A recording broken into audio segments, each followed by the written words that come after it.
ఇప్పుడు శ్రీరామాయణంలో ఆ జనక మహారాజు యాగశాలని సిద్ధం చేయడానికి అని భూమిని శోధిస్తుండగా, అంటే నాగలి పెట్టి దున్నుతుండగా సీతాదేవి జనక మహారాజుకి ఎలా అనిపించిందో అదే విధంగా స్వామికి కైంకర్యానికి అని చెప్పేసి ఇలా ఏర్పాటు చేసిన తులసి వనాన్ని బాబా అక్కడ ఉండే పనులన్నీ చేసుకుంటూ అక్కడ ఉండే తులసి మొక్కలంతా అక్కడ ఉండే నగలు అంతా క్లీన్ చేస్తూ అంతా ఉండేటప్పుడు ఏ విధంగా అయితే ఆ జనక మహారాజుకి సీతాదేవి లభించిందో అదే విధంగా శ్రీ విష్ణు చిత్తూరు అనేటువంటి పెరియాడివారికి గోదాదేవి లభించింది. మరి ఎలా ఉంది ఆ గోదాదేవి అని చూస్తే ఒక బంగారు ప్రతిమ ఎలా ఉంటుంది, బంగారు విగ్రహం అలాగే దగదగా మెరుస్తూ కనిపించిందంట. చూసిన వెంటనే శ్రీ విష్ణు చిత్తులకి పెరియాడి వారికి అంత ప్రేమ, ఆహా ఇటువంటి ఒక భాగ్యమని దొరికింది అని చెప్పి గోదాదేవి ఎత్తుకొని తన కుమార్తెలే ఆమెను పెంచలేదు. సరే, ఇప్పుడు మరి గోదాదేవి యొక్క వైభవం ఏమిటి అని చెప్పేసి మనం ఎలా తెలుసుకుందాం అంటే, గోదాదేవి చాలా గొప్పవారండి. మనకంటే చాలా గొప్పవారు అంటే అందరికీ తెలిసిన విషయం. మనకంటే గోదాదేవికి వైభవం ఎక్కువైంది. మరి ఆమె వైభవం అర్థం చేసుకోవాలంటే ఎలా అంటే, వశిష్ఠ మహర్షి ఉంటారు. ఆ వశిష్ఠులు చాలా గొప్పవారంటే మనకంటే చాలా వైభవం ఉంది ఆయనకి అంటే ఇది అందరికీ తెలిసిన విషయంగా దాన్ని ప్రత్యేకంగా చెప్పాల్సిన పనేం లేదు. మరి వశిష్ఠుల వారి వైభవం తెలియాలంటే ఎలాగంటే, విశ్వామిత్ర మహర్షి కంటే ఆయన చాలా గొప్పవారంటే అని చెప్తే ఆయన వైభవం తెలుసుకుంటుంది.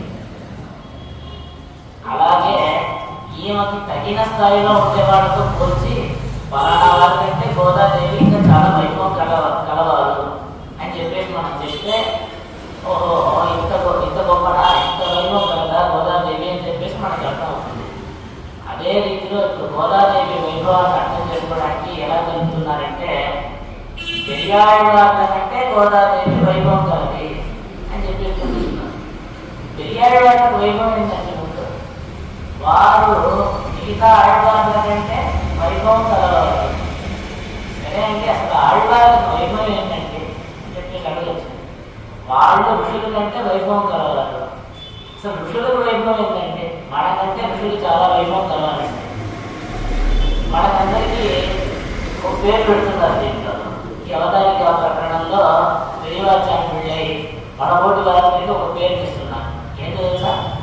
దేహాత్మాభిమానులు. దేహాత్మాభిమానులో మనం ఈ పేరు పెడుతున్నాం. ఏమిటంటే దేహాత్మాభిమానం అంటే ఏంటి?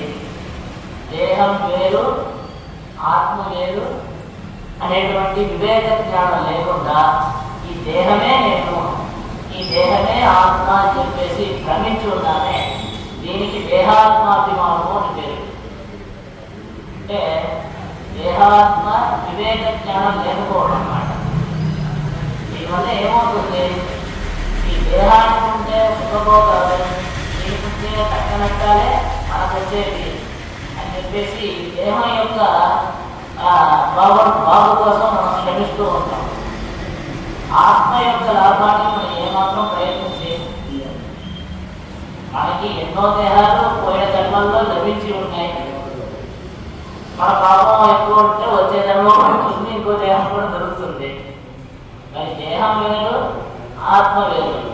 ఈ వివేక జ్ఞానం లేనందున అన్ని దుష్కృతాలు మనం చేసుకుంటాం. ఎలాంటి దేహమే నేను, దీనికి ఏ కష్టం వచ్చినా తల్లడిపోతాం, దీనికి సుఖం కోసం అని చెప్పేసి తప్పో ఒప్పో ఏదో చేసి భోగాన్ని అనుభవించాలని చెప్పేసి అన్ని దుష్కృతములు చేస్తున్నాం. కాబట్టి ఇలా ఉంటే మనని ఋషులు ఎలా ఉన్నారంటే అంటే, ఈ దేహము ఆత్మ వేరు అనే జ్ఞానాన్ని పూర్ణంగా బాగా పొంది ఉంటారు వారు. ఈ దేహాత్మ వివేక జ్ఞానాన్ని పూర్ణంగా పొందిన వారు ఋషులు. కాబట్టి మనని ఆ ఋషులని ఇలా పోల్చి చూసేటప్పుడు ఎలా ఉందంటే, మనం అంతా చిన్న అణువులాగా ఉన్నామంట. ఆ మహర్షుల యొక్క వైభవం చూసేటప్పుడు వారంతా పెద్ద పర్వతాల వల్లే ఉన్నారంట. సరేనండి, బాగుంది. ఋషుల కంటే ఆళ్వార్లకు వైభవం ఏమిటి అంటే, ఈ కూడా తమ తమ ప్రయత్నం చేస్తారు. తపస్సులు చేసి భగవంతుడిని ప్రసన్నం చేసుకొని, స్వామి నాకు ఫలానా జ్ఞానాన్ని ప్రసాదించు, స్వామి నాకు ఫలానా జ్ఞానాన్ని ప్రసాదించు అని ప్రార్థించి పొందారు. మరి ఆడవాళ్ళు ఎలా పొందారు? వారే భగవంతుడిని ప్రార్థించడం, భగవంతుడే వీళ్ళని చూసి నిర్హేతుకమైన కృపాకటాక్షాలు చేశాడు.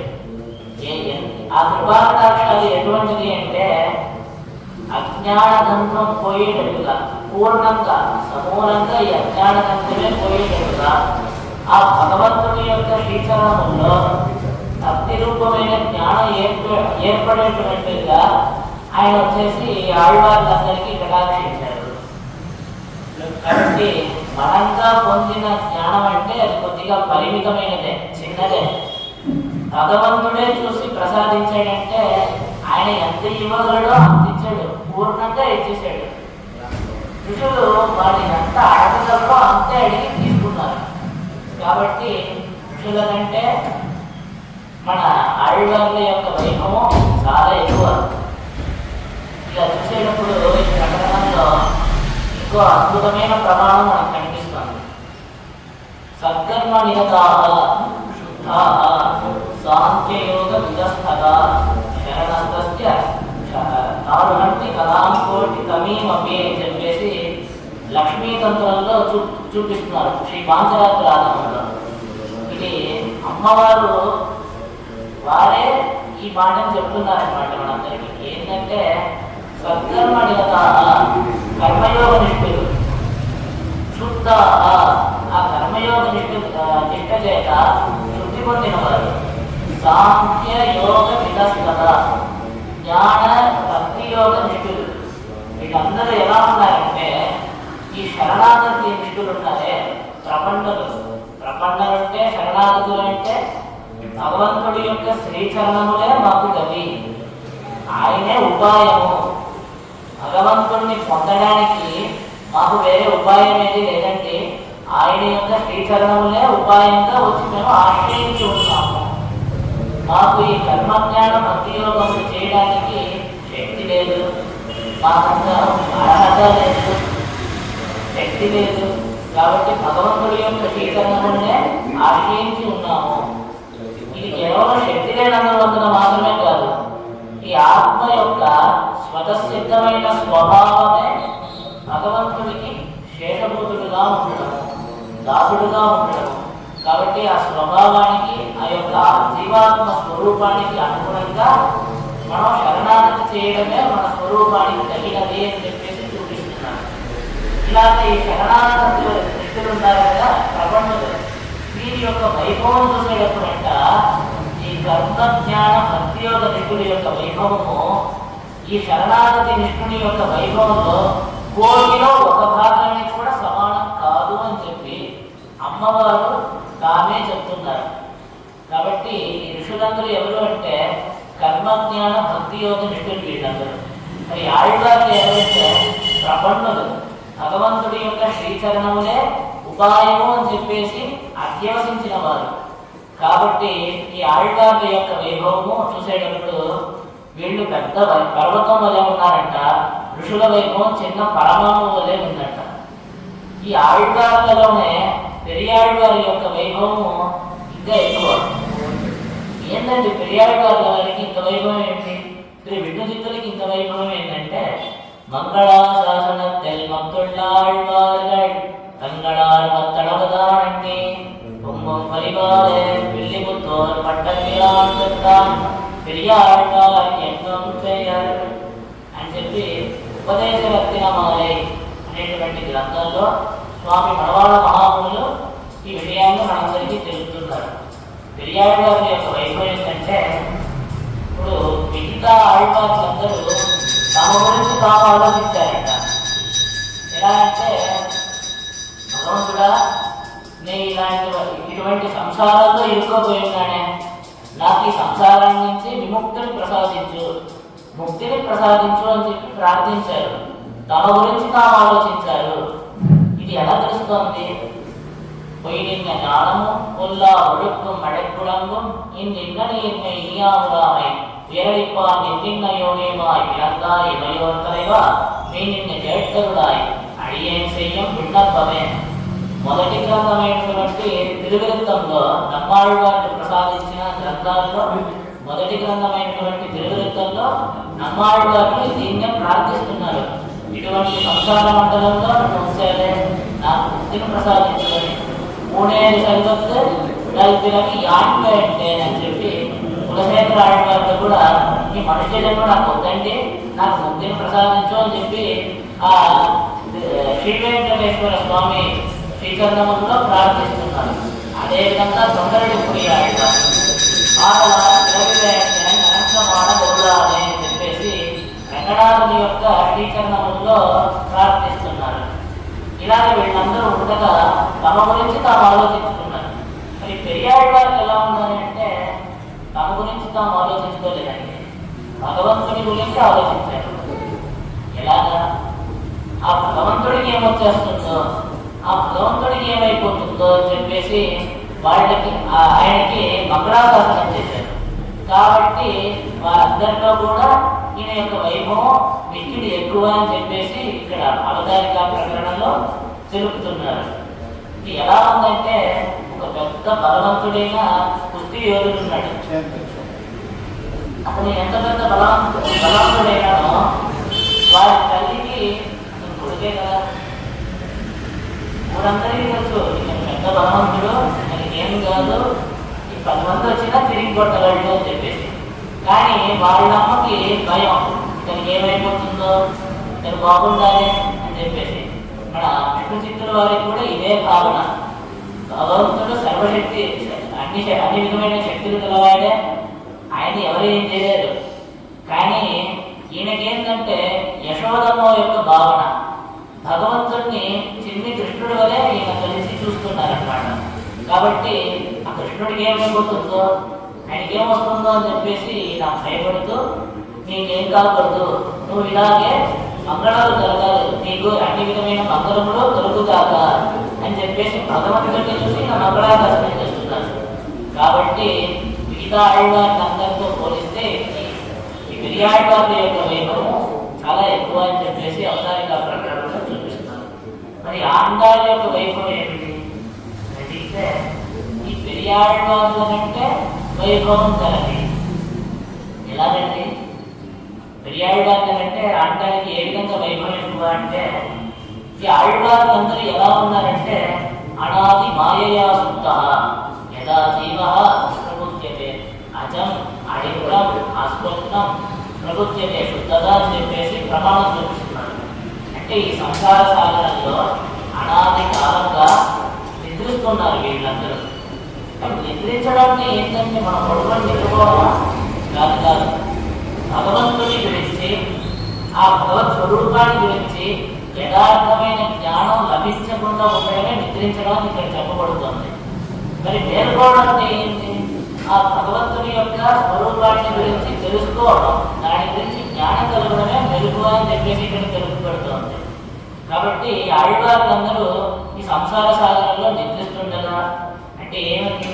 భగవంతుడి యొక్క స్వరూపాన్ని తెలుసుకోకుండా ఉన్నప్పుడు భగవంతుడు తానే వీళ్ళకి నిర్హేతుకమైన కృపాకటాక్షాలు చేసి వారికి తన యొక్క స్వరూప రూప గుణ విభూతులు అంటే భగవంతుడి యొక్క స్వరూపము, ఆయన యొక్క రూపము, ఆయన యొక్క గుణములు, అతనికి ఉండేటువంటి సొత్తు మొదలైన వాటివి. అంటే ఈ జగత్తు మొత్తం నా సొత్తే అయ్యా, ఈ జగత్తు మొత్తం జగదాకారం, విశ్వమయు అంటే సర్వవ్యాధిగా నేనే ఉన్నాను, ఈ జగత్తు అన్నింటికి అంటే జగత్ మొత్తానికి ఆధారంగా నేనే ఉన్నాను మొదలైన అన్ని విషయాలన్నింటినీ కూడా భగవంతుడు ఆళ్వార్లకి కటాక్షించాడు. ఈ విశేషమైన కృపాకటాక్షాలు చేస్తాడు. మరి ఆండాల తల్లి ఎలా ఉంది అంటే ఏం లేదు, ఆండాల తల్లి ఎలా ఉందంటే నిద్రిస్తున్న ఆళ్వార్లేమో భగవంతుడు లేపాడు, ఆండాల తల్లి నిద్రిస్తున్న భగవంతుడిని ఏమని చెప్తుంది అంటే వీళ్ళకి ఒక ఆళ్వార్లకి ఒక కాల విశేషంలో భగవంతుడి కృపచేత నిర్హేతుకమైన కృపచేత ఈ జ్ఞానభక్తి వైరాగ్యం వంటి కలిగింది, భగవంతుడి గురించి యథార్థ జ్ఞానం కలిగింది. మరి ఆండాల తల్లికి ఎలాగంటే ఒక తులసి ముక్క ఇలా పుట్టిన వెంటనే వికసించిన వెంటనే ఎలాగ దాంట్లో నుంచి సువాసన గంధం ఎలాగ వీస్తుందో అదేవిధంగా బాల్య ప్రవృత్తి సుస్నిగ్ధ లక్ష్మణో లక్ష్మీవర్ధన అని చెప్పేసి శ్రీరామాయణ ప్రమాణం. అంటే చిన్నప్పుడు పుట్టినప్పటి నుంచి మొదలయ్యి శ్రీరాముడు అంటే లక్ష్మణస్వామికి అంత ప్రేమ అంట. ఎలా తెలుస్తుంది అంటే అక్కడ శ్రీరాముడిని, లక్ష్మణుడిని, భరతుడిని, శత్రుఘ్నుడిని వీళ్ళంతా పుట్టేది చిన్న చిన్న పిల్లలు. వీళ్ళంతా వేరే వేరే ఉయ్యాలు వేసి పడుకోబెట్టున్నారు. సరే వీళ్ళందరికీ నామకరణం చేయాలి అని చెప్పేసి వశిష్ఠ మహర్షి అక్కడికి వస్తారు. చూస్తే ఒకటే ఏడుపు ఆ పిల్లలు, ఎప్పుడు ఏడుపే ఆపుడు ఓడి ఏడుస్తూ ఉంటారు. ఏంటి ఇలా ఏడుస్తున్నారే అని చెప్పేసి చూస్తే లక్ష్మణుడు అలా ఏడుస్తున్నాడంట. సరే ఇంకా అలా గమనించి ఆయనకేం తోచిందో, రాముడు తర్వాత భరతుడి యొక్క ఉయ్యాల, తర్వాత లక్ష్మణుడి యొక్క ఉయ్యాల, తర్వాత శత్రుఘ్నుడు ఇలా ఉంటే మార్చి రాముడు తర్వాత లక్ష్మణుడి యొక్క ఉయ్యాలని వేయించాడు ఆయన. వేసిన వెంటనే కొద్దిగా ఏదో ఏడుపు కొద్ది తగ్గినట్టుంది, కానీ ఏడుస్తూనే ఉంటారు. తర్వాత ఏం చేశారు తెలుసా, ఆ లక్ష్మణుడిని కూడా తీసుకొని రాముడి యొక్క ఉయ్యాలలోనే రాముడు పక్కన వదిలేశాడు. వదిలిన వెంటనే ఏడుపు ఆపేశాడు. అంటే చిన్న పుట్టినప్పటి నుండే ఆ భగవంతుడి యొక్క శ్రీచరణంలో అతీతమైన భక్తిని కలిగిన వారు. అదేవిధంగా ఆండాల తల్లి కూడా, గోదాదేవి కూడా చిన్నప్పుడు అంటే పుట్టినప్పటి నుంచే భగవంతుడి యొక్క శ్రీచరణంలో అతీతమైన భక్తి కలిగిందిగా ఉంది. ఇలాగా ఆండాల తల్లి వైభవం ఉంది. మరి ఏం చేసింది అంటే ఏం లేదు, నేరుగా వెళ్ళి భగవంతుడి దగ్గరికి వెళ్ళి తన అభీష్టాన్ని కోరింది. ఏంటంటే ఈ అభీష్టం ఏం కోరింది గోదాదేవి? ఏం లేదు, నీకే శేషభూతుడుగా ఉండేటువంటి ఆత్మకి, అంటే దాసం శేషభూతుడు, శేషి అంటే స్వామి అని, శేషభూతుడు అంటే దాసుడని. ఈ ఆత్మ యొక్క యథార్థమైన స్వరూపం ఏమిటి అంటే భగవంతుడికి దాసుడుగా ఉండడమే ఈ ఆత్మ యొక్క స్వభావము. ఎలా తెలుస్తుంది మనకి అంటే ప్రమాణాలు అనేకం దీనికి. దాసభూత స్వతస్సర్వే ఆత్మానం పరమాత్మన అని చెప్పేసి, ఎలాగంటే ఈ ఆత్మ యొక్క స్వతసిద్ధమైన స్వభావమే భగవంతుడికి దాసభూతంగా ఉండడం అని చెప్పేసి తెలుపుతున్నారు. పతిం విశ్వస్య ఆత్మేశ్వరం అని చెప్పేసి వేదవచనం. అంటే భగవంతుడు ఎలా ఉన్నాడంటే విశ్వం మొత్తానికి పతిగా ఉన్నాడు. పతి అంటే ఏంటి? పాతి ఇది పతి, ఎవరు రక్షిస్తాడో అతన్ని పతి అంటున్నారు. కాబట్టి భగవంతుడే ఈ విశ్వం మొత్తానికి రక్షకుడుగా ఉన్నాడు. మనం వచ్చేసి ఆయన యొక్క దాసులుగా ఉన్నాము అని చెప్పేసి తెలుస్తున్నారు.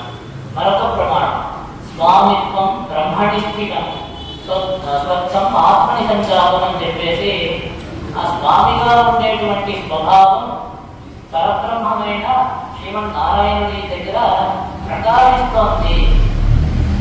ఈ సొత్తుగా ఉండేటువంటి స్వభావము మనంతా భగవంతుడికి సొత్తు, భగవంతుడు మనందరికీ స్వామి అని చెప్పేసి ప్రమాణం జరుగుతుంది. ఇలాగా నీకే దాసభూతుడుగా ఉండేటువంటి ఆత్మకి, నీకే దాసభూతుడుగా ఉండేటువంటి ఆత్మకి అనర్థం ఏర్పడకుండా ఆ శేషభూతానుగుణమైన కైంకర్యాన్ని ప్రసాదించు. ఆ కైంకర్యం కూడా యావదాత్మభావం ఉండేటటువంటి చూడు అని చెప్పేసి ప్రార్థిస్తోంది గోదాదేవి. ఇలాగా దాసుడికి లక్షణం ఏమిటి, దాసుడి యొక్క స్వభావం ఏమిటి అంటే శేషవృత్తి. ఇప్పుడు మనందరం దాసము భగవంతుడికి అని చెప్పేస్తే మన యొక్క స్వభావం ఎలాగా అంటే భగవంతుడికి కైంకర్యం చేయడమే మన స్వరూపం అని చెప్పేసి ఇక్కడ తెలుపుతున్నాను. కాబట్టి తిరుపావై గ్రంథంలో సారాంశం ఏంటంటే ముఖ్యంగా గోదాదేవి ప్రార్థించేది ఏంటంటే కైంకర్య ప్రార్థన. ఈ జీవాత్మ స్వరూపానికి, ఈ దాసభూతుడుగా ఉండేటువంటి జీవాత్మకి ఈ యొక్క కైంకర్యాన్ని ప్రసాదించు స్వామి. ఆ కైంకర్యం కూడా ఈ ఆత్మ ఎప్పుడు దాకా ఉంటుందో అప్పటి దాకా ఉండేటట్టుగా ప్రసాదించు అని చెప్పేసి ప్రార్థిస్తున్నాం. ఇలా ఉండగా తర్వాత ఇప్పుడు ఇలాగ గోదాదేవి శ్రీ విష్ణు చిత్తులకి లభించి ఇలా పెరుగుతూ వస్తుంది. అల్లారు ముందుగా శ్రీ విష్ణు చిత్తులు కూడా గోదాదేవిని పెంచుతూ వస్తున్నారు. ఈ రీతిలో పెంచేటప్పుడు ఈమెకి వివాహ దశ వస్తుందన్నమాట. వివాహ పర్వం వస్తుంది. వచ్చిన వెంటనే ఆ జనక మహారాజుకి సీతాదేవికి వివాహ పర్వం వచ్చిందంట. అంటే వివాహం చేసుకోవడానికి తగినటువంటి ఒక కిరాయము, ఒక ఏజ్ వచ్చిందనమాట. అలా వచ్చిన వెంటనే జనక మహారాజుకి ఏమైందంటే చాలా శోకంలో పడిపోయాడట, దుఃఖంలో పడిపోయాడట. ఈమెకి తగినటువంటి భర్త దొరుకుతాడా అని చెప్పేసి ఒకటే ఆలోచన. అదేవిధంగా ఇక్కడ విష్ణు చిత్తుల వారికి కూడా ఒక భయం, ఈ గోదాదేవికి తగిన వాడిని ఎక్కడి నుంచి తెచ్చేది అని చెప్పేసి ఈ గోదాదేవికి వివాహం చేసుకోవడానికి తగినటువంటి ఒక ఏజ్ వచ్చిన వెంటనే మరి ఇలా ఉండేటప్పుడు ఏంటంటే ఈమె రీతి ఎలా ఉందంటే మారిన వారికి ఏంటంటే పేరు చెప్పడి వాడే లేదని చెప్పేసి నాట్యాత్రుడిలో తిరుగుతుంది. ఏంటంటే నేను కృష్ణుడికే చెందిన దాన్ని, నా కృష్ణుడే కావాలి, నేను కృష్ణుడికే రాసభూతురాలను అని చెప్పేసి ఈ యొక్క స్వభావం. నేను మనుషుల్ని ఎవరిని పెళ్లి చేస్తాను, మనిషికి నన్ను పెళ్లి చేస్తాను అని చెప్పేసి విన్నా కూడా నేను తట్టుకోలేను. ఇటువంటి స్వభావాన్ని కలిగింది. ఇలా ఉండగా ఆ భగవంతుడిని వదిలి ఉండలేకపోయి ఆ భగవంతుడి మీద అపారమైన భక్తి ఏర్పడి మనం వెళ్ళి ఆ భగవంతుడితో మాట్లాడాలి, ఆయన వెళ్ళి గౌరవించుకోవాలి అని చెప్పి దాంతో చూసి వీళ్ళుండే శ్రీవుడి గుర్తులు కదా. ఇక్కడ వడభద్రశాహి స్వామి యొక్క దేవాలయానికి గోదాదేవి వెళ్తుంది. వెళ్ళి స్వామితో యోగక్షేమాలన్నీ మాట్లాడి ఒకసారి మాట్లాడేస్తుందాం అని చెప్పేసి పోతుంది. పాపం ఈమెకేం తెలుసు, చిన్న పాపం అని. పోయిన వెంటనే ఆయన అచ్చా విగ్రహం మాట్లాడతాడు, తిరిగి బదులు కూడా పలకల, అలాగే ఉన్నాడు. మరి గోదాదేవి వెళ్ళి స్వామి స్వామి అని చెప్పేసి భగవంతుడి దగ్గరికి వెళ్ళి అది యోగక్షేమాలని అడిగితే అక్కడ ఎప్పుడైతే తిరిగి బదులు చెప్పలేదో చాలా బాధ వచ్చేసింది ఆమెకి. అరే మన స్వామి అంటున్నారు, మన మోసేటోళ్ళు ఏం చేసుకున్నారు అంటున్నారు, నేను వెళ్ళి మాట్లాడితే బదులు కూడా పలకడే అని చెప్పేసి వెంటనే బయటకు వచ్చేసి అసలు ఈ స్వామితో మాట్లాడిన వారు ఎవరైనా ఉంటారా, ఈ స్వామితో కలిసి ఆడిన వారు పాడిన వారు వాళ్ళకి నచ్చినట్టు అనుభవించిన వారు ఎవరైనా ఉన్నారా అంటే కొంతసేపు అలా ఆలోచించి ఉన్నారే ఎవరు, భగవంతుడు కృష్ణావతారం ఎత్తినప్పుడు అక్కడ గోకులంలో ఉండేటువంటి గోపికలందరూ ఉన్నారు కదా, వాళ్ళకి నచ్చిన రీతిలో కృష్ణ పరమాత్మతో ఆడుతూ పాడుతూ ఎంతో చక్కగా గడిపారు అని చెప్పేసి తెలుసుకుంది. తెలుసుకున్న వెంటనే దుఃఖం పాపం బాధ. ఎందుకు అంటే ఆ కృష్ణ పరమాత్మ ఎప్పుడో ద్వాపర యుగంలో ఉన్నాడు, మనం ఆ కలియుగంలో ఉన్నాము. మరి ఆ భగవంతుడు ఏదో కాలవిశేషంలో వేరే కాలవిశేషంలో కూడా ఉన్నాడు, మనకి ఆ ప్రాప్తి దొరకలేదే, మనకి ఆ భాగ్యం లేదే అని చెప్పేసి చాలా బాధపడేది. సరే కృష్ణ పరమాత్మ లేదంటే సరే, అతను నడిచిన ఆ బృందావనం ఉంది కదా, అతను ఇంకా గోపికలు కలిసి ఆడుకున్న యమునా నది ఉంది కదా, ఆ గోవర్ధన పర్వతం ఉంది కదా, దాన్నైనా వెళ్ళి చూసి కొద్దిగా మనల్ని మనం ఆశ్వాసపరుచుకుందాం అని అనుకుంటుంది. కానీ అది ఉండేది ఎప్పుడో మధుర, ఏముండేది ఎప్పుడో పెళ్లి కూర్చోదు, ఏమో 6 ఏళ్ల చిన్న పసిపాప. మరి వచ్చేసి పోవడానికి ఏమో శక్తి లేదు మనకి, అది కూడా మనకి లభించలేదే అని చెప్పేసి చాలా బాధపడేది. అంటే కృష్ణుడు ఉండేటువంటి కాలంలో మనం లేదే, ఆ కృష్ణుడు తిరిగిన ప్రదేశానికి వెళ్ళి చూద్దామన్నా కూడా మనకి ఆ శక్తి లేదే అని చెప్పేసి ఇప్పుడు మనల్ని మనం ఎలాగ ఆశ్వాసపరుచుకోవాలి అని చెప్పేసి ఆలోచిస్తుంటే బయట పాపం ఎవరో పెద్దవాళ్ళు వైద్యులు కనిపించారు.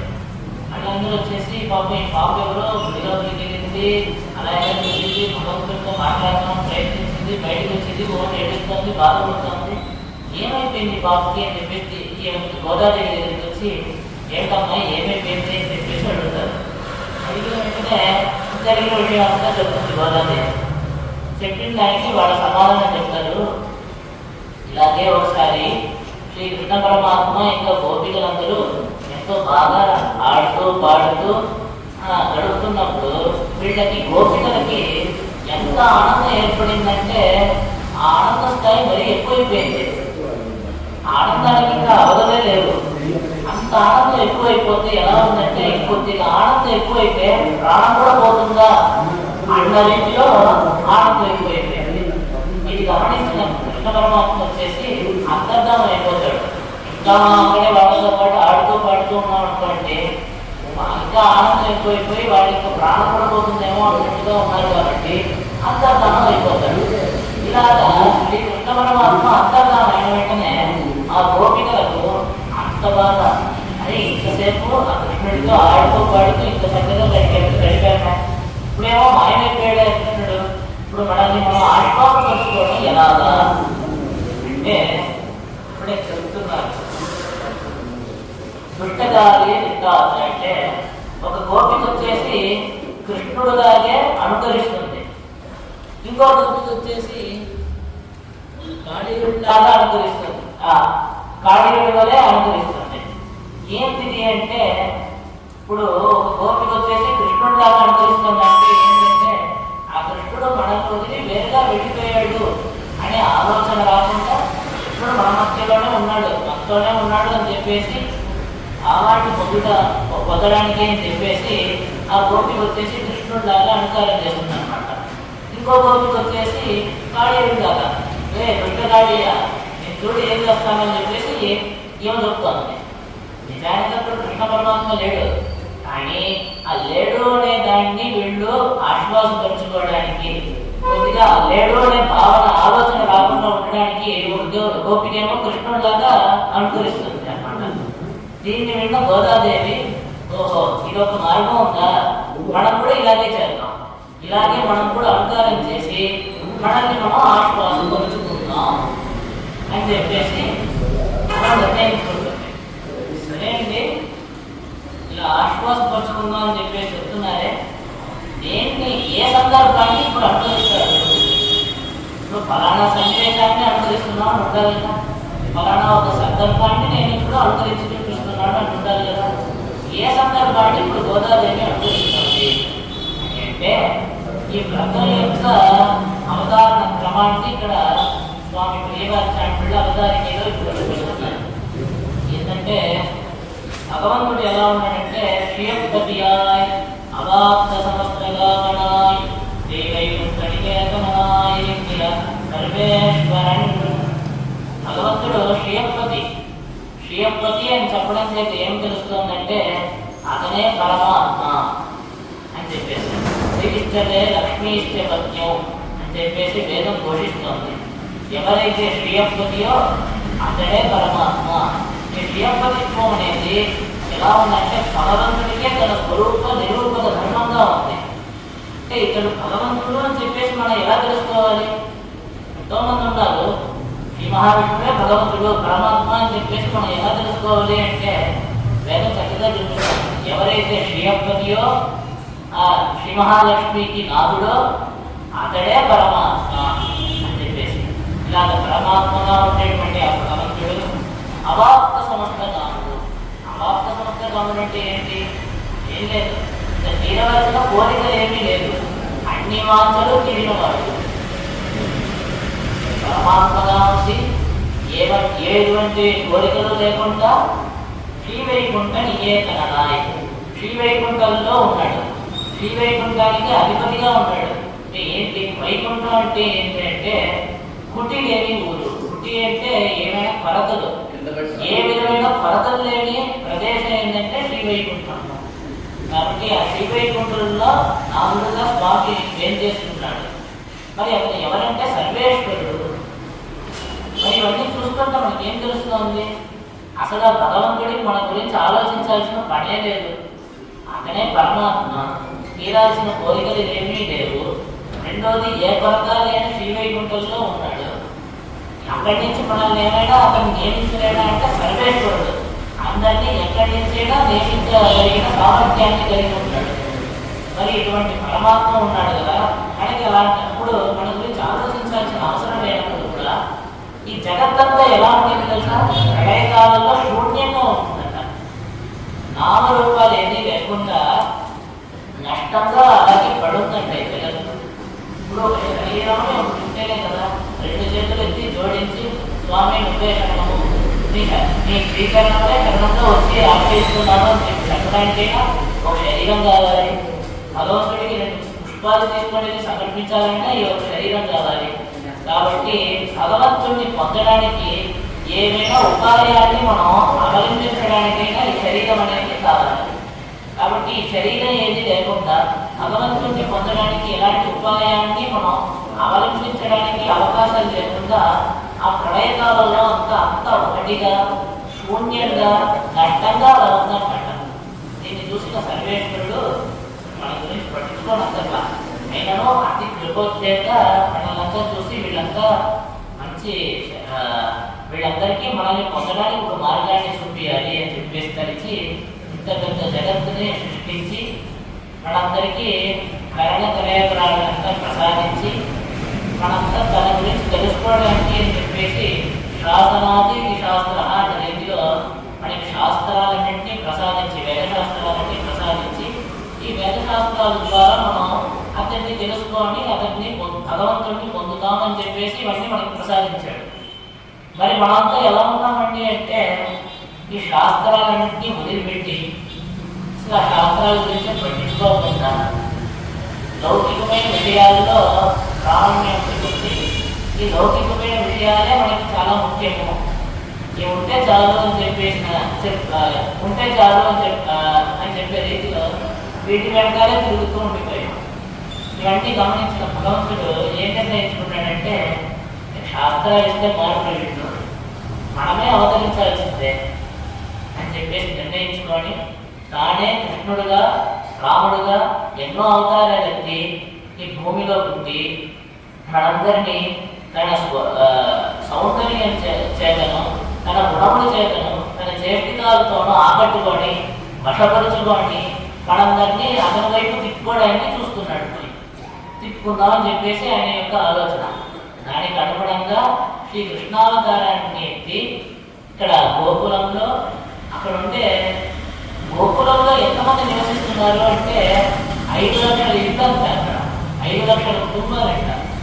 మరి ఆ కృష్ణావతారం ఎత్తి తన యొక్క గుణాలతోనూ తన చిరిగి చేతలతోనూ తన యొక్క సౌందర్యంతోనూ అక్కడ 5 లక్షల కుటుంబాల్లో ఉండేటువంటి గోపికలందరినీ అంటే తన యొక్క పరువానికి ఆ యొక్క ఏజ్కి సమానంగా తగిన రీతిలో ఉండేటువంటి ఆ గోపికలందరినీ ఆకట్టుకొని అందరినీ తన వద్ద వచ్చుకొని ఇలాగంతా వాళ్ళతో ఆడుతూ పాడుతూ ఎంతో సంతోషంగా తిరుగుతూ ఉంటాడు. ఇక తిరుగుతున్నప్పుడు ఒక కాలంలో ఏమైందంటే వీళ్ళందరికీ కూడా కొద్దిగా ఏజ్ పెరిగిందనమాట. చిన్నప్పుడు సరే అందరూ కలిసి ఆడుకుంటూ పాడుకుంటూ చిరుచేటన్ని చేస్తుంటూ ఒప్పుకుంటారు. కొద్దిగా వయసు పెరిగితే ఏమవుతుంది, ఒప్పుకుంటారు ఇలాగే చేస్తూ ఉంటే లోకం ఏమనుకుంటుంది. మరి అక్కడ గోకులంలో ఉండేటువంటి గోపవృద్ధులంతా ఒకటిగా చేరారనమాట. ఒక సమావేశాన్ని పెట్టుకున్నారు. చూస్తుంటే కృష్ణుడి యొక్క చిలిపి చేష్టలు రోజు రోజుకి పెరుగుతూ పోతుంది. వీళ్ళందరికీ కూడా వయసు అనేది పెరుగుతోంది, చిన్నపిల్లలేం కాదు. మరి మన గోపికలందరినీ కృష్ణుడి దగ్గరికి వదిలిపెడితే కృష్ణుడు మరీ చిలిపిగా ఉన్నాడు. కాబట్టి దీన్ని ఎలాగైనా మనం కంట్రోల్ చేయాలి అని చెప్పేసి నిర్ణయం తీసుకుంటారు. నిర్ణయం తీసుకొని ఏం చేస్తారంటే ఆ గోపికలందరినీ ఇంట్లోనే పెట్టి తాళం పెట్టేస్తాం, ఇక్కడే స్పందన చేస్తాం, ఇంట్లోనే ఉంచేస్తాం, కృష్ణుడితో చేరద్దు. మరీ చిలిపిగా తయారైపోయాడు, వయసు కూడా పెరిగిపోయింది. కాబట్టి చిన్నప్పుడే ఇలా ఆడుతూ పాడుతూ తిరుగుతూ ఉంటే కుదరదు అని చెప్పి నిర్ణయం తీసుకుంటారు. ఇంట్లోనే వాళ్ళ కట్నం పడుకోవడం అంతా ఇంట్లోనే, బయటకు చదువుతారు. ఇలా ఉన్న రీతిలో ఏమవుతుంది, వీళ్ళందరేమో ఆ కృష్ణుడి యొక్క భక్తులు, కృష్ణుడేమో పరమాత్మ. మరి భగవంతుడిని భక్తుడిని చేరనీయకుండా ఉంటే ఏంటంటే బ్రహ్మహాని. మరి ఈ బ్రహ్మహానికి ఏమవుతుందంటే గోకులంలో అడావృష్టి వస్తుంది, వర్షం కురవదు. ఇలాగా వర్షం కురవకుండా ఏర్పడుతుంది. ఏర్పడిన చేత వీళ్ళందరూ ఏమనుకుంటారు, అదే వర్షం కురవట్లేదే, ఏం చేద్దాం. ఈ గోపికలందరికీ చాలా సంతోషం. వీళ్ళందరికీ ఎందుకు సంతోషం అంటే ఇక్కడ గోకులంలో ఉండే వాళ్ళందరూ గోధనులు, అంటే గోవు మీద ఆధారపడి బతుకుతున్నారు. అంటే ఆవు వచ్చేటువంటి పదార్థాలను అమ్ముకొని వీళ్ళందరూ జీవనం సాగించేది. మరి ఇలా ఉన్నప్పుడు ఏంటంటే వర్షం పడకపోతే ఏమవుతుంది? గడ్డి మొలవదు. గడ్డి లేకపోతే ఆవుకి ఆహారం లేదు. ఆవుకి ఆహారం లేకపోతే పాలివ్వదు. పాలివ్వకపోతే వీళ్ళు దాన్ని అమ్ముకొని ఎలా బతికేది? కాబట్టి వీళ్ళందరూ ఏం చేస్తారు తెలుసా? మన కన్యలందరూ ఉన్నాం కదా, గోపికలందరూ ఉన్నాం కదా, వాళ్ళందరి చేత ఏదో ఒక వ్రతాన్ని చేపిస్తారు, నోమును ఒకటి చేపిస్తారు. కాబట్టి మనకి ఏం పర్వాలేదు, మనల్ని అంతా బయటకు వదిలేస్తారు, కృష్ణుడితో కలవడానికి ఒక అవకాశం దొరుకుతుంది అని చెప్పేసి వీళ్ళు ఎంతగానో ఇలాగా మనోహరం చేస్తూ ఉంటారు. దానికి అనుగుణంగానే ఈ గోపవృద్ధులందరూ ఒక సమావేశాన్ని పెట్టుకుంటారు. అయ్యయ్యో, అనావృష్టి వచ్చేసింది, వర్షం కురవట్లేదు, ఏం చేద్దాం? ముందు కాలంలో ఇలాగ ఏర్పడినప్పుడు మనం ఎలాంటి ఉపాయాలన్నీ అవలంబించాం, దానికి అనుగుణంగా ఇప్పుడు వర్షం కురవడానికి మనం ఏం చేద్దాం అని చెప్పి సమావేశం పెట్టుకున్నాం. చివరికి వీళ్ళు ఏం తీర్మానం చేసుకున్నారంటే, నిన్నే మన ఇక్కడ ఉండేటువంటి గోపికలందరూ ఉన్నారు కదా, ఈ గోపికల దగ్గర ఈ వ్రతాన్ని చేపిద్దాం. ఒక వ్రతాన్ని చేపించి నోమునొకటి చేపిస్తే మనకి వర్షం కురుస్తుంది అని చెప్పేసి ఒక నిర్ణయాన్ని తీసుకుంటారు. ఏమిటంటే ఈ వ్రతం, ఈ నోము ఏంటి అంటే ఆ పరికరాలన్నీ ఉంటాయి. ఆ పరికరాలన్నీ తీసుకొని ఈ గోపికలు వెళ్ళి ఆ నదిలో స్నానం చేయడం, ఇదే ఈ నోములో ప్రధానమైన ఉద్దేశం అనమాట. మరి దీనికి నిర్వాహకుడు ఎవరు? నిర్వాహకుడిగా ఎవరుంటారు అని చెప్పేసి ఆలోచిస్తుంటే మనందరికీ ఊరు మొత్తానికి నాయకుడు వచ్చేసి నందగోపుడు. కాబట్టి ఆ నందగోపుడి యొక్క కుమారుడైన కృష్ణుడే దీనికి నిర్వాహకుడుగా, దీనికి నాయకత్వం వహిస్తాడు అని చెప్పేసి నిర్ణయం తీసుకుంటారు. సరే, అయితే ఈ గోపికలందరినీ తీసుకొని కృష్ణ పరమాత్మ దగ్గరికి వెళ్తారు. వీళ్ళందరూ గోపవృద్ధులందరూ వెళ్ళి, కృష్ణ చూసావా, వర్షం పడట్లేదు, దీనందరికీ మేము ఒక వ్రతం చేపిద్దాం, నోము చేపిద్దాం అని చెప్పేసి గోపికల చేత అని చెప్పి నిర్ణయం తీసుకున్నాను. కాబట్టి నువ్వే దీనికి నిర్వాహకుడుగా, నువ్వే దీనికి నాయకత్వం వహించి వాళ్ళకి కావాల్సిన సామాన్లన్నీ, పరికరాలన్నీ తెచ్చిపెట్టాలి అని చెప్పేసి ప్రార్థిస్తారు. కృష్ణుడు ఏం చేస్తాడంటే గోపికలందరినీ చూడటం చేత అతనికి కూడా చాలా సంతోషమే, కానీ దాన్ని బయట తెలియకుండా, నాకు అవన్నీ ఏం చూడాలండి, నాకు చాలా పనులు ఉన్నాయి అని చెప్పేసి బిగు చూపిస్తాడు అనమాట. అంటే మీరే కదా నన్ను ఈ గోపికలతో కలవనీయకుండా ఆపేసింది, మరి ఇప్పుడేమో ఈ గోపికలందరినీ తీసుకొని వచ్చి నా దగ్గరే పంపిస్తున్నారు, తర్వాత మళ్ళీ మీరు ఎన్నెన్ని మాట్లాడతారో నాకు వద్దు, నేను దీంట్లో అంతా అసలు ఉండను, నాకు దీంతో సంబంధం లేదు అన్నట్టు కలుగుతాడు. ఇది విన్న గోపవృద్ధులందరూ ఏం చేస్తారంటే, ఇలా చెప్పొచ్చాను చూడు, మనకి పాలు లేదు, పెరుగు లేదు, వర్షం పడకపోతే గడ్డి మొలవదు, గడ్డి లేకపోతే గోవుకి ఆహారం లేదు, ఆవుకి ఆహారం లేకపోతే పాలివ్వదు, చూస్తున్నావా అందరూ ఎంత కష్టపడుతున్నావో, నువ్వన్నీ కాదు, నువ్వు సహాయం చేయాల్సిందే అని చెప్పేసి కృష్ణుడిని ప్రార్థిస్తారు. వీళ్ళు ఇంతగా ప్రార్థించడం చేత కృష్ణుడు కూడా సరే అయితే నేను దీనికి నిర్వాహకుడిగా ఉంటాను, నాయకత్వం వహిస్తాను అని చెప్పేసి ఒప్పుకుంటాడు. ఒప్పుకొని సరే అయితే మరి గోపికలందరూ నోము నోస్తారు, కృష్ణుడు వచ్చేసి దీనికి నిర్వాహకుడిగా నాయకత్వం వహిస్తాడు అని చెప్పేసి వాళ్ళు ఊరంతా దండోరా వేసేస్తారు. దండోరా వేసేసి ఈ గోపికల్ని కృష్ణుడికి అప్పగించేసి ఆ గోపవృద్ధులందరూ వెళ్ళిపోతారు. వెంటనే కృష్ణుడు గోపికలు ఇద్దరు మాట్లాడుకుంటారు అనమాట. మాట్లాడుకుని, చూసారా గోపికల్లారా, ఎంత మంచి రోజు ఇది, అప్పుడు ఎప్పుడో మనందరం కలిసి ఆడుకొని పడుకున్నారే, ఆ రాత్రి వల్లే ఇది కూడా ఒక అద్భుతమైన రాత్రి మనకి ఏర్పడి ఉంది, మనందరం కలవడానికి ఇది ఎంతో చక్కగా ఏర్పడింది అని చెప్పేసి వీళ్ళందరూ శ్లాఘించి మాట్లాడుకుంటారు. ఇలా మాట్లాడుకొని సరే సరే మీరు ఇక్కడే ఎక్కువసేపు ఉంటే వాళ్ళకి అనుమానం వచ్చేస్తుంది అని చెప్పేసి మీరు ఇప్పుడు అందరూ ఇంటికి వెళ్ళిపోయి పడుకోండి, నేను కూడా ఇంటికి వెళ్ళి పడుకునేస్తాను, రేపు తెల్లవారుజామునే నన్ను వచ్చి ఇలాగ ఈ నోముకి పరికరాలన్నీ నువ్వు మాకు ఇస్తే నేను అంటే మేము మనందరం వెళ్ళి స్నానం ఆచరిద్దాం, ఈ నోముకు మనందరం నది ఒడ్డుకి నదిలో స్నానం ఆచరించాలి కదా అని చెప్పేసి ఈ స్నానానికి పిలిచే రీతిలో మీరందరూ ఒకరినొకరు లేపుకొని మా ఇంటి దగ్గరికి వచ్చి నన్ను కూడా లేపండి, నేను వస్తాను మీతో పాటు అని చెప్పేసి కృష్ణ పరమాత్మ తెలుపుతాడు. దానికి అనుగుణంగా ఈ గోపికలందరూ ఇంటికి పడుకునేస్తారు. కృష్ణుడు కూడా తాను వెళ్ళి క్షయిస్తాడు. కాబట్టి ఈ వృత్తాంతాన్నంతా గోదాదేవి మనసులో పెట్టుకొని ఈ సన్నివేశాన్ని తాను అనుకరిస్తున్నది. ఎలాగంటే ఈ భావనా ప్రదర్శన అన్నమాట. ఎలాగంటే తానే అనుకరించడం అంటే వారి వలె ఈమె ప్రవర్తించడం అన్నమాట. తానే ఒక గోపకన్నికగాను అంటే గోపికగాను ఈ ఊరు శ్రీవిల్లిపుత్తూరు అనే ఊరే మన గోకులం గాను, దాంట్లో ఉండేటువంటి వడభద్రసాయి యొక్క దేవస్థానం ఉంది కదా, దేవాలయమే నందగోపుడి యొక్క గృహం గాను, దాని లోపల ఉండేటువంటి ఆ భగవంతుడే ఇది కృష్ణుడు గాను, ఇలాగంతా భావించి తాను ఇలాగ అనుకరిస్తోంది. తన తోటి పిల్లలందరూ కూడా ఉండే గోపికలు గాను ఇలాగంతా తాను అనుకరిస్తూ ఒక్కొక్క రోజు ఒక్కొక్క గోపికని చెబుతూ ఈ యొక్క ధనుర్మాసాన్ని ఇటువంటి భగవంతుడిని పొందేయడానికి అనుకూలమైన ఒక కాల విశేషం ఏర్పడింది అని చెప్పి ఈ కాల విశేషాన్ని పొగుడుతూ ఈ వ్రతం యొక్క నియమాలన్నింటినీ తెలుపుతూ ఇలాగ ఒక్కొక్క గోపికని ఒక్కొక్క రోజు చెబుతూ అందరూ కలిసి కృష్ణుడి దగ్గరికి వెళ్ళి వాళ్ళ యొక్క అభిష్టాన్ని ప్రార్థిస్తారు. దీన్ని రేపు క్రమంగా ఒక్కొక్క పాసనంలో గోదాదేవి ఎలా తెలుస్తుందో అనేది మనం అనుభవిస్తాం. శ్రీమత్యే విశ్వసిద్ధాయే మనోనందనే తదే నందనందనసుందర్యే గోదాయే నిత్యమంగళం. శ్రీమతే రమ్యదామాతృమీంద్రాయ మహాత్మనే శ్రీరంగదాసినే సూర్యాదిత్యే